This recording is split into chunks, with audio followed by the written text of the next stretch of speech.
जय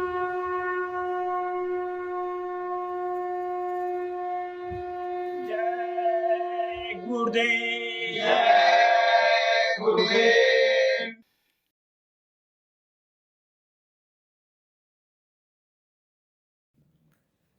जय गुरुदेव।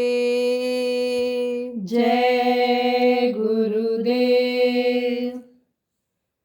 काहे नहीं सुरती शब्द रस बीजे, काहे नहीं सुरती शब्द रस बीजे, काहे नहीं सुरत शब्द रस बीजे, काहे नहीं सुरती शब्द रस बीजे। हे दयालु मेरे समरथ दाता, हे दयालु मेरे समरथ दाता, सुधि हमारे अब लीजे, काहे नहीं सुरते शब्द रस बीजे, सुधि हमारे अब लीजे, काहे नहीं सुरती शब्द रस बीजे। बहुत दिनन से बिछुरी आई, बहुत दिनन से बिछुरी आई, शब्द डोर निज दीजे, काहे नहीं सुरते शब्द रस बीजे, शब्द डोर निज दीजे, काहे नहीं सुरती शब्द रस बीजे। बाह गहे की लज्जा राखो, बाह गहे की लज्जा राखो, सब अपराध क्षमा मोर कीजे, काहे नहीं सुरते शब्द रस बीजे, सब अपराध क्षमा मोर कीजे, काहे नहीं सुरती शब्द रस बीजे। विरह विकल मैं तुम्हें पुकारूं, विरह विकल मैं तुम्हें पुकारूं, तुम दयाल काहे नहीं रीझे, काहे नहीं सुरत शब्द रस बीजे, तुम दयाल काहे नहीं रीझे, काहे नहीं सुरती शब्द रस बीजे। ऐसी वर्षा करो शब्द की, ऐसी वर्षा करो शब्द की, सुरती चढ़े तब अपना कीजे, काहे नहीं सुरत शब्द रस बीजे, सुरती चढ़े तब अपना कीजे, काहे नहीं सुरती शब्द रस बीजे, काहे नहीं सुरते शब्द रस बीजे, काहे नहीं सुरती शब्द रस बीजे। जय गुरुदेव। जय गुरुदेव।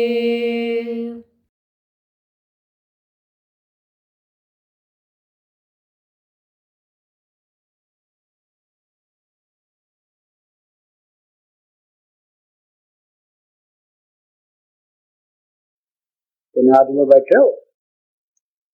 अभी कोई जबरदस्त आदमी है और उसके ऊपर ऐसे हाथ रखो, उंगली रखो और कहो ये तुम्हारा मिट्टी है, और ये तो थप्पड़ मारेगा, थप्पड़ गाली गुस्सा देगा, और कोई कमजोर आदमी है और आप जबरदस्त हो, उसका शरीर पर हाथ रख करके कहो ये तो तुम्हारा मिट्टी है, तो बोलेगा तो कुछ नहीं, डर के मारे, लेकिन अंदर अंदर कहेगा मिट्टी कह रहे हैं, दिखाई नहीं पड़ रहा है इनको, मोतिया बिंद हो गया, ऐसा बोलेगा। लेकिन जीवात्मा के निकलने के बाद, मरने के बाद हर किसी के शरीर को लोग मिट्टी ही कहते हैं, चाहे राजा का शरीर हो, चाहे महाराजा का शरीर हो, चाहे सेठ साहूकार का शरीर हो, सबके शरीर को लोग मिट्टी ही कहते हैं। और क्या कहते हैं, ले जाओ जलाओ, नहीं तो मिट्टी खराब हो जाएगी। अब प्राण कहीं भी निकला, जीवात्मा कहीं भी निकली, लेकिन उसको उठा करके सभी लोग शमशान घाट पर ही जलाते हैं, वहीं ले जाते हैं। तो एक जगह निश्चित होती है जहाँ लिखा रहता है मुक्ति धाम, मोक्ष धाम। अब मान लो कोई दिक्कत आ गई, कोई मुर्दा जलाने के लिए शमशान घाट पर गया है, तो वापस लाएगा? नहीं लाएगा, ऐसा चाहे 2 दिन लग जाएगा, लेकिन हम इनको मुक्ति देना करके ही आएंगे। तो इस शरीर की तो प्रेमियों मुक्ति हो जाएगी, सबकी मुक्ति हो, चाहे हमारा शरीर हो चाहे आपका शरीर हो। शरीर की मुक्ति तो जीवात्मा के निकलने के बाद शमशान घाट पर हो जाएगी, लेकिन जो इस शरीर को चलाने वाली शक्ति है, जो ही दिल दिमाग पैदा करने वाली शक्ति है, वो बेचारी फंस जाए। आप जो पहली बार आप आए हो, आपको बताने जीवात्मा के बारे में, नहीं तो आप कहोगे बार बार जीवात्मा का नाम ले रहे हैं, मैं तो जीवात्मा जानता ही नहीं हूँ क्या है। जीवात्मा ये परमात्मा की अंश है, अंश माने बहुत छोटा टुकड़ा। जब 5 महीना 10 दिन का बच्चा हो जाता है, माँ के पेट जो पिंड बनता है, माँ के अंदर जो शक्तियां होती हैं, जो जल पृथ्वी अग्नि वायु और आकाश का अंश होता है, उससे वो बच्चा बनता है। और 5 महीना 10 दिन का जब हो जाता है, तब जीवात्मा उसमें डाल दी जाती है, उनके अंश को जीवात्मा उसमें डाल दी जाती है, और तब से ये बराबर रहती है। और जीवात्मा ही इसका आँख कान हाथ पैर सब तैयार कराती है। माँ के अंदर मसाला होता है, कौन सा मसाला? ये जन्म परिणामी के तो क्षीरीय शक्तियाँ होती हैं। ये शक्तियाँ कहाँ से आती हैं, कैसे बच्चा बनता है, आज बताने का समय नहीं है, लेकिन ये प्रकृति से जो चीजों को, प्रकृति की चीजों को जो प्रकृति ने बनाया, जिनको भगवान कहते हो, उनसे ये चीजें मिलती हैं। जब आप समय निकालोगे या यूट्यूब पर ये प्रेमी सत्संग को डाल देते हैं, बराबर उनको कई सत्संगों को जब सुनोगे तो आपको मालूम हो जाएगा कि कैसे कहाँ से कौन तत्व मिलता है, कौन तत्व से क्या अंग बनता है। लेकिन जीवात्मा के पावर से, शक्ति से ही बच्चा माँ के पेट में बनकर तैयार होता है। कितने दिन में? 9 महीने में। अब आप जो बैठे और हम आपके सामने बैठे हैं, हम सभी लोग एक दिन माँ के पेट में थे। किस हालत में थे? उल्टे लटके हुए थे। उल्टा जीव रहा लटकाना, गादू पक्षी के समाना, जैसे गादू पक्षी के ऊपर लटका रहता है, ऐसे लटके हुए थे। मुंह के सामने क्या था? माँ के अंदर जो प्रकृति के साथ कोलेटन कहते हो भरा रहता है, वो मुंह के सामने था, नाक के सामने था। और माँ के पेट में आग थी, अग्नि, वो बहुत परेशान करती थी। लेकिन उस वक्त पर आप ये समझो जीने का राह कौन सा था, आप ये समझो वहां उतने दिन रहने का सहारा क्या था। वो प्रभु की झलक मिल जाती थी, उसका दर्शन मिल जाता था, और की आवाज सुनाई पड़ जाती थी। जब दर्शन होता था, उनसे प्रार्थना करता था कि अब की बात हमको आप बना करके तैयार कर दो, अब हम ऐसा कोई काम नहीं करेंगे, ऐसा कोई कर्म नहीं करेंगे जिससे दोबारा मुझे माँ के पेट रूपी नरक में आना पड़े, इस माँ के पेट रूपी जेल खाने में बंद होना पड़े। और माँ के पेट में कौन सा जेल खाना है? अरे जेल खाना किसको कहते हैं? कहीं जहाँ बंद कर दिया जाए वहां से निकल न पाओ। जैसे 10 साल का कैद हो जाए, सजा हो जाए, 10 साल पूरा करने के बाद ही निकल पाओगे, ऐसे अपने मन से निकल नहीं सकते हो। इसी तरह से बच्चा माँ के पेट से 9 महीना पूरा किए बगैर नहीं निकल सकता है। अब उसी में बंद रहे, और बंद रहे जब लटके रहे, प्रार्थना करते रहे, आप प्रभु कृपा करो, यही बाकी और सब त्यज भजन करो, सब कुछ त्यज करके दिन रात भजन करूंगा, दया करो। माँ के पेट में बाहर की भी जानकारी, बाहर जाने के बाद काल और माया का प्रभाव बढ़ेगा, तब हम प्रभु को ही भूल जाएंगे। जैसे आप लोग, बहुत से लोग भूल रहे हो प्रभु को, जो सत्य है और असल है, उसी को भूल रहे। जो सत्य है और असल है मौत, मरना, यही भूल रहे हो। तो ये मोह और माया का जो देश है, काल और माया का जो यह देश है, इसमें हम भूल बैठे। तो मालूम था कि वो कि हम भूल जाएंगे, लेकिन कहा था कि होश संभालते ही हम समरस गुरु की तलाश करें, हम भूल जब ले जाएंगे हमको, तो वो होश दिलाते रहेंगे। क्या लेकर तू आया जब में, क्या लेकर तू जाएगा, सोच समझ ले रे मन मूर्ख, आखिर में पछताएगा। इसमें क्यों फंसा हुआ है? ये कुछ लेकर तू नहीं जाएगा, ये तो उसने भगवान ने दिया है तुझको उस समय के लिए। क्या दे दिया है? ये धन दे दिया है, ये शरीर की रक्षा के लिए खा लो, कपड़ा बनवा लो, रहने के लिए मकान और समझौती बना लो, सम्मान इज्जत जहाँ रहते हो बढ़ाने के लिए इससे काम ले लो। खेती इसलिए दिया है, अनाज पैदा करके खाओ, दूसरों को भी खिलाओ। ये जो फल फूल के बगीचे हैं, अपने लिए दूसरों के लिए ये दिया है, लेकिन इसको इंसान अपना समझने लगता है, अपना समझने लगता है। जो प्रार्थना करता है कि समरस गुरु जब हमको मिलेंगे तो वो हमको होश दिलाते रहेंगे कि भाई ये चीजें तेरी नहीं है, आया है जब देश की, अपना का है गवार, सपने पायो राजधन, रात को सपना देखो और राजा बन जाओ, और सुबह जब उठोगे तो राजा रहोगे। सुबह तो वहीं जहाँ कचड़ी गुटड़ी खिचड़ी पर सोए हो, जिस झोपड़ी मकान में लेटे हो, वही दिखाई पड़ेगा, वही आपका रहेगा। ऐसे जो माया की छाया है, माया भी नहीं है। जब महात्मा मिल जाते हैं, ऐसी दया हो जाती है, बिन हर कृपा मिले नहीं संता। जब उस प्रभु की कृपा हो जाती है और महात्मा मिल जाते हैं, तब वो कहते हैं ये जो तुमको मिला हुआ है, यह धन दौलत मान सम्मान, ये शरीर का बल, इसको परछाई समझो, ये तुम्हारा नहीं है। जो समझे पर्वता परछाई और पर्वता पाहिताई मत नहीं, ये तो थोड़े समय के लिए मिला है, तुम हम इसका उपयोग कर लो, लेकिन इसमें फंसो नहीं। बहुत से लोग फंस रहे हो आप।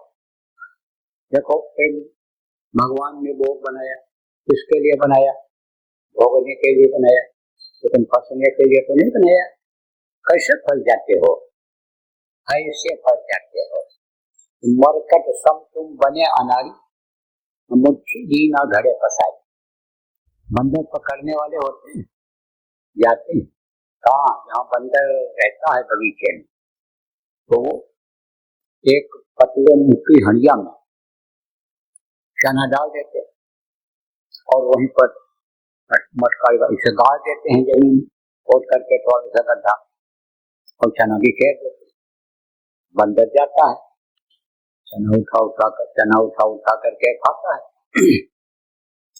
उसके बाद उस हंडिया के अंदर देखता है कि चना पड़ा हुआ है इसमें नीचे, तो हाथ डाल देता है, अब मुट्ठी में चना ले लेता है और जब निकालने की कोशिश करता है तब निकलता ही नहीं। और जब निकालने की कोशिश करता है दर्द होता है, क्योंकि हाथ जब डाला था तब तो पतला था, अब हाथ में चना आ गया, मुट्ठी बन गई, ये मोटा हो गया हाथ, तो उधर से निकलता है नहीं। तो निकालने की कोशिश करता है, रगड़ खाता है, तो छू छू छू छू छू छू बोलता है, रोता भी है लेकिन उसको छोड़ता नहीं है। जैसे आप बहुत से लोग तकलीफ झेलते भी हो लेकिन वो आदत छोड़ते भी नहीं हो। एक कहावत है, सौ जी का खाए और तमाशा घुस कर देखे। तो इसी तरह से वैसे बहुत से लोग फंसे हुए हैं, ऐसे ही बंदर फंस जाता है, तब उसको पकड़ता है कौन?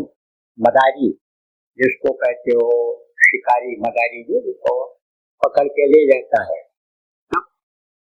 गांव गांव में नचाता है, गांव गांव में तमाशा दिखाता है और राशन पानी, रुपया पैसा, अन्नी उसी के नाम पर इकट्ठा करता है।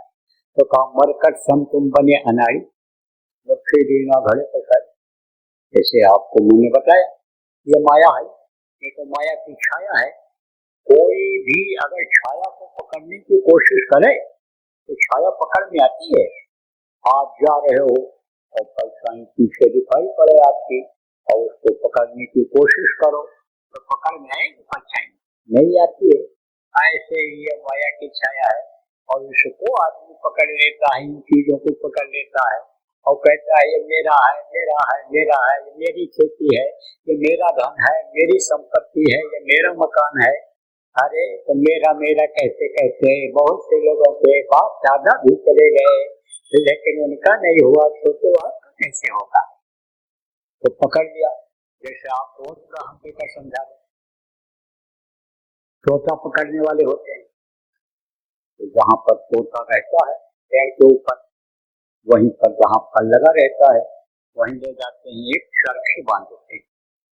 हम चरखी से बांध के उतर आते तो तोता जाता है, सहारा लेता है उसका, इसका चरखी का, फल के पास खाने के लिए बैठ कर, और जैसे तोते का पैर चरखी के ऊपर पड़ता है बस वो चरखी घूम जाती है, बस गिरने के डर से ऐसे पकड़ लेता है चरखी,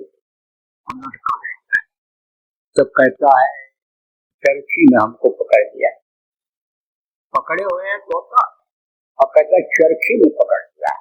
ऐसे ही इंसान भ्रम और भूल के इस देश में इन संपत्तियों को पकड़े हुए हैं, बाल बच्चों को पकड़े हुए हैं।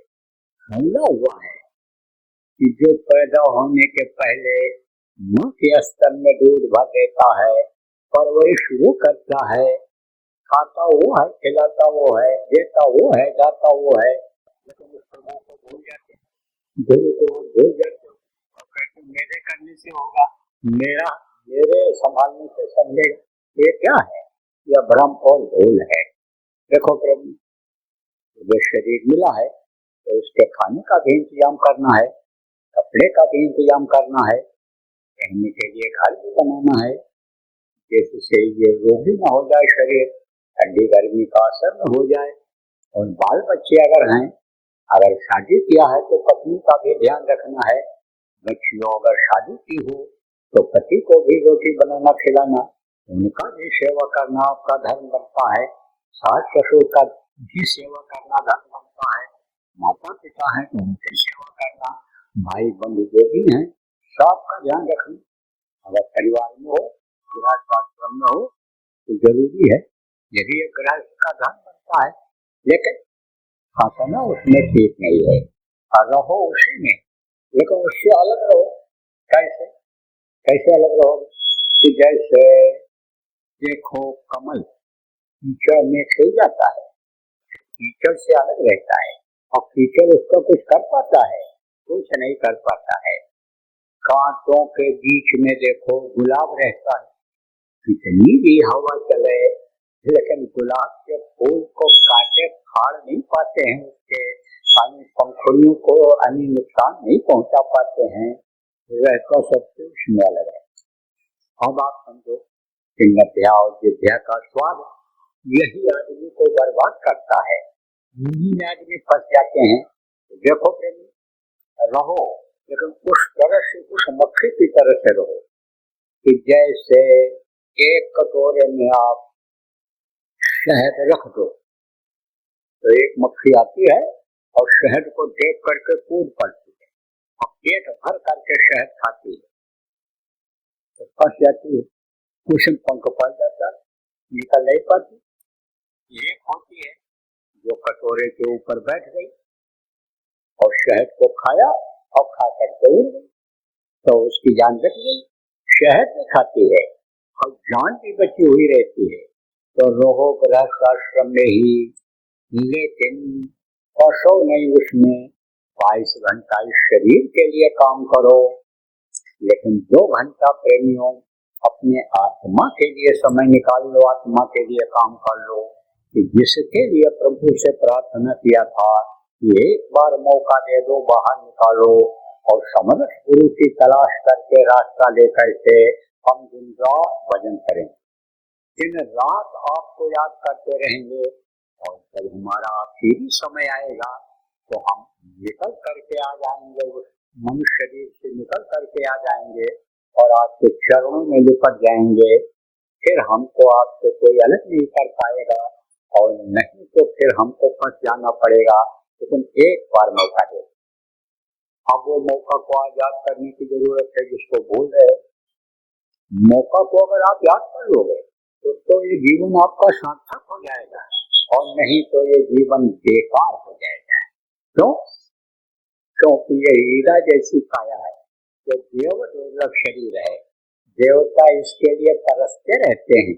नर समान में कौनो देही, जीव चराचर जाते हैं। जितने भी चर और करके जीव सब इस मनुष्य शरीर को मांगते रहते हैं, क्योंकि मुक्ति और मोक्ष का जीव आत्मा से रास्ता इसी मनुष्य शरीर में ही है, इसलिए वो मांगते रहते हैं। तो इसकी कोई कीमत नहीं है। यह देश कीमती है। इसको अकल्प मुखलकात कहा गया, इसको देव नारायणी शरीर कहा गया, इसको टेम्पल ऑफ लिविंग गॉड कहा इसमें स्पिरिचुअल मास्टर ने।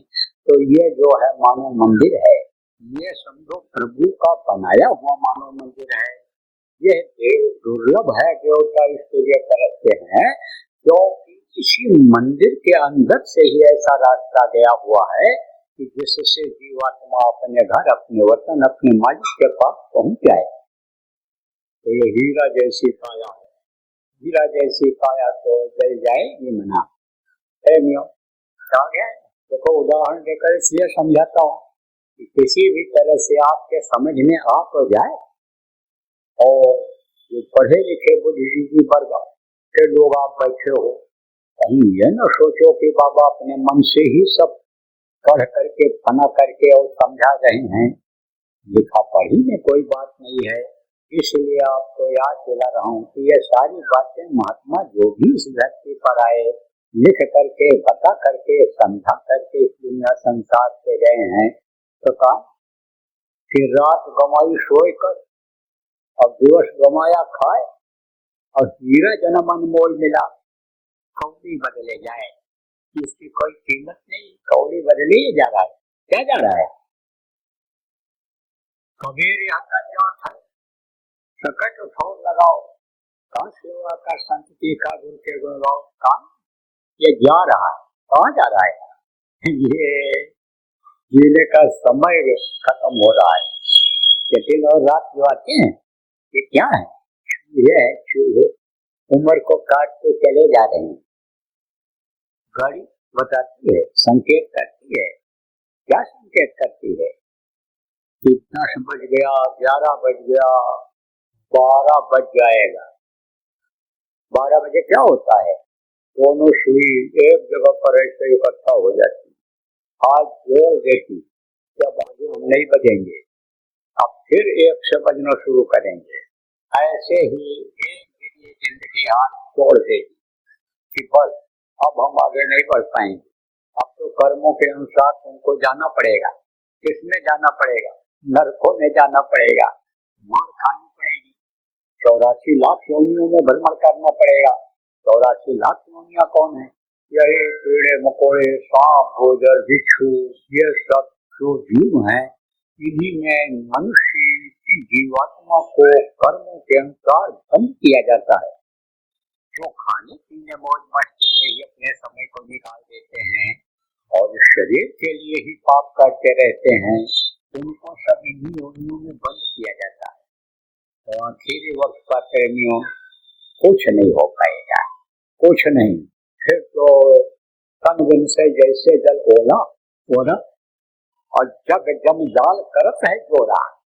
आप ये समझो ये तन कैसे बिनस जाएगा, जैसे ओला पत्थर कहता है, ऐसे देखो सफेद रहता है, ठोस रहता है, लेकिन देखते देखते पानी हो जाता है और पानी भी बह जाता है, पानी का रूप खत्म हो जाता है।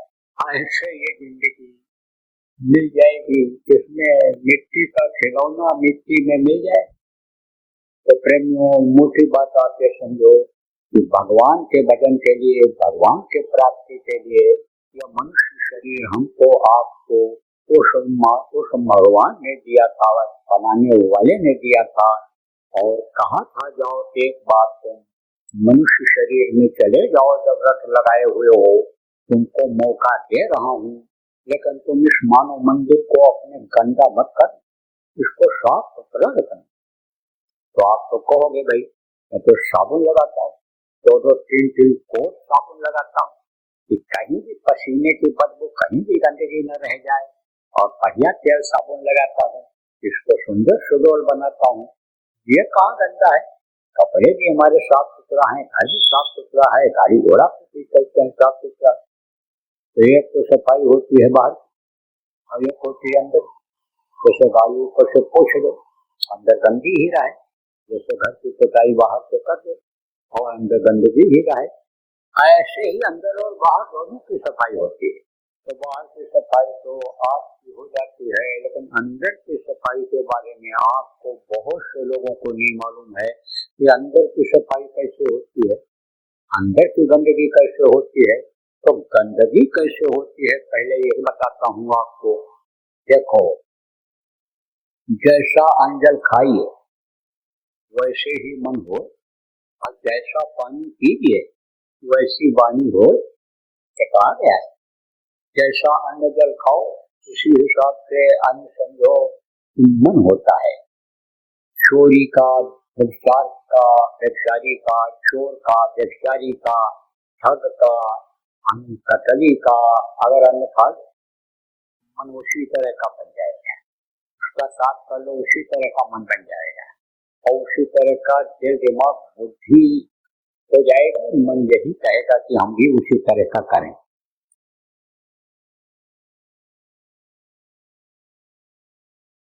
आप ये समझो परिवर्तन की बेला में विनाश बहुत होता है। सतयुग के लायक इनको बनाओ। सतयुग के लायक वही लोग बन पाएंगे जो शाकाहारी रहेंगे, नशा मुक्त रहेंगे, जो ईश्वरवादी खुदा परस्त इनको कहते हैं वो रहेंगे, जो भगवान को याद करेंगे, नाम की कमाई करेंगे, जो साधना करेंगे। बचेगा साध जन कोई, जो सत से लौ लगाएगा वही सतयुग देख पाएगा। सतयुग के लायक बनो। हम तो बराबर प्रार्थना करते रहते हैं, हाथ जोड़ कर विनय हमारी, सजो नशा बनो शाकाहारी, छोड़ो व्यभिचार बनो ब्रह्मचारी, और सतयुग लाने की करो तैयारी। जय गुरुदेव।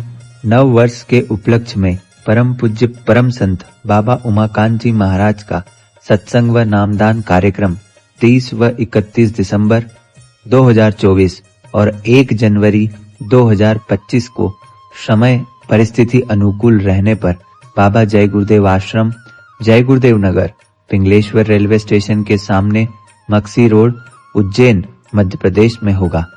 ये वही बाबा उमाकांत जी महाराज हैं जिनका दर्शन करने, सत्संग सुनने और उनके बताए रास्ते पर चलने से इंसान के दुख तकलीफों में आराम मिलने लगता है। पूरी तरह से निशुल्क इस आध्यात्मिक कार्यक्रम में सभी जाति धर्म के लोग सपरिवार सादर आमंत्रित हैं। आप अपने कीमती समय में से थोड़ा समय निकालिए और परिवार, रिश्तेदार व मित्रों सहित पहुंचकर आध्यात्मिक व भौतिक लाभ अवश्य लीजिए। जय गुरुदेव।